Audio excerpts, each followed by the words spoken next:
देखिए, जब तक वहां जाने की इजाजत नहीं मिलती तब तक वहां जमीन पर क्या चल रहा है इस पे कुछ भी कहना जो है मात्र जो है अपने विचार हो सकते हैं।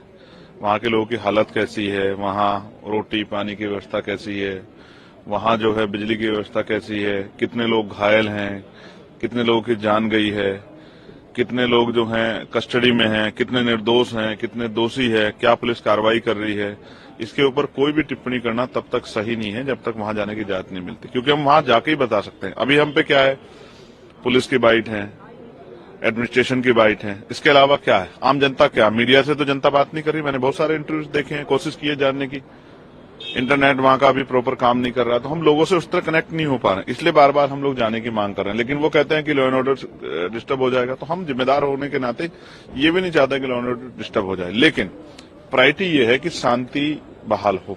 और जिन लोगों को, जैसा मैंने आपसे कहा था, देखिए अब कमिश्नर ने वो बात बोली जो उन्होंने मुझसे कमिटमेंट किया परसों कि अगर जिनकी जान गई है, अगर वो चाहे तो एफआईआर दर्ज कराना चाहे तो वो उनके परिवार के लोग करा सकते हैं। तो ये बहुत बड़ी उपलब्धि है कि जब ये एफआईआर दर्ज होगी और जिसके नाम वो दर्ज करा रहे हैं उसके नाम दर्ज होगी और फिर इसमें जांच होगी, तो फिर शायद जो है दोबारा कोई गोली चलाने से पहले सोचेगा कि गोली चला किसी की जान नहीं लेनी। और बहुत सारे रास्ते थे, मैं ये नहीं कहता कि पुलिस सुपरमैन है, उनकी जिंदगी की अहमियत है, उनके परिवारों को भी उनके जो है उनका ख्याल होना चाहिए, हमें भी ख्याल है।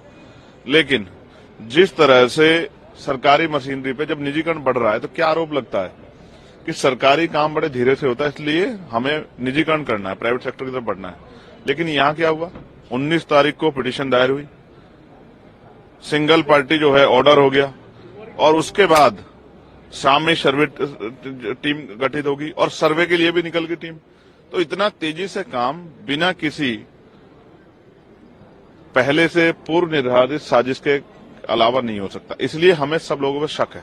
और मैं ये नहीं कह रहा कि दोषी कौन है, किसने क्या किया, क्या वहां विषय आ रहा है, मेरा कहना यह है कि इसकी फेयर जांच हो और वो सुप्रीम कोर्ट की निगरानी में सीबीआई द्वारा हो, जो दूध का दूध और पानी का पानी हो जाए। क्या इसके पीछे रीजन है, उन पर कार्रवाई होनी चाहिए।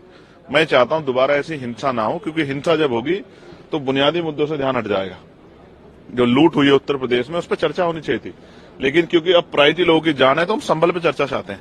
लेकिन संभल के बाद हम ये जो लूट उत्तर प्रदेश में हुई है वोटों की उपचुनाव में, इस पे भी हम लोग चर्चा चाहते हैं। जिस तरह लोकतंत्र की हत्या की है, लोकतंत्र की अस्मिता लूटने का काम उत्तर प्रदेश के मुख्यमंत्री के नेतृत्व में हुआ है, इस पे भी हम लोग चर्चा चाहते हैं। जहां कई जगह पे जिन लोगों ने वोट, उनका अपना राइट है, जैसे करल में एक बिटिया ने वोट नहीं दिया एक पार्टी को तो उनके नेताओं ने हत्या कर दी, इस पे भी हम लोग चर्चा चाहते हैं। ये नहीं होना चाहिए, वोट अपना अधिकार हो, किसको देना चाहते हैं।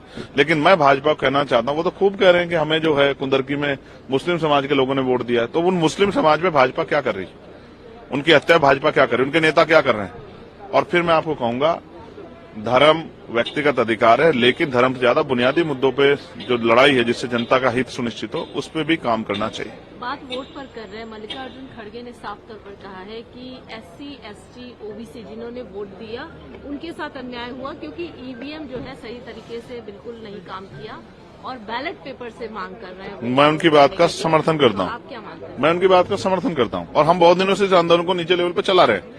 अब कांग्रेस के लोगों ने अब कहना शुरू किया, लेकिन हम तो इस आंदोलन को पिछले 10-12 साल से चला रहे लगातार कि EVM के द्वारा वोटों की चोरी हो रही है। और उसका कारण है, आप देखो जैसी रिपोर्ट्स आ रही है कि एक पूरा गांव है जो कह रहा है हमने इस पार्टी को एक्स पार्टी को वोट दिया है, लेकिन उनका खुद का वोट जो है वहां 0 वोट आ रहा है। तो जब अगर किसी चीज पे सवाल खड़े हो रहे हैं, और मैं कह रहा हूं लोकतंत्र हमारी सबसे बड़ी शक्ति क्या है, वो हमारी वोट है। अगर वोट के अधिकार पे सवाल खड़े हो रहे हैं तो इसका जवाब सरकार को देना चाहिए। और जनता अगर चाहती है तो बैलेट पेपर चुनाव, तो क्या सरकार क्या दिक्कत है। अमेरिका में 1.5 महीने चुनाव नहीं होता क्या।